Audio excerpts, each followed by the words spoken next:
యేసుక్రీస్తు నామంలో బెతస్తా విడుదల పరిచర్య తరపున మీకు ప్రేమపూర్వకమైన వందనాలు. ఈ దిన వాక్య ధ్యానము, మనుషులు పెట్టు నిందకు భయపడకుడి, వారి దూషణ మాటలకు దిగులు పడకుడి. యెషయా గ్రంథం 51వ అధ్యాయం 7వ వాక్యము.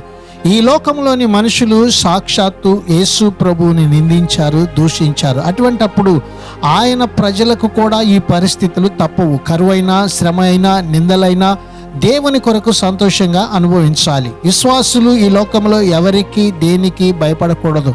బాధలు, కష్టాలు, విషమ పరీక్షలు ఓర్చుకోవడం వల్ల విశ్వాసులను మెరుగుపెట్టి వారిని బలవంతులుగా, భవిష్యత్తులో అలాంటి వాటిని ఎదుర్కొనేందుకు సంసిద్ధులుగా తీర్చిదిద్దుతుంది. ఇది నా వాక్యాన్ని బట్టి మనుషులు పెట్టే ప్రతి నిందకు, అవమానానికి భయపడకండి. మీ నిందకు ప్రతిగా దేవుడు రెట్టింపైనటువంటి ఘనతను మీకు దయచేయును గాక. ప్రార్థన.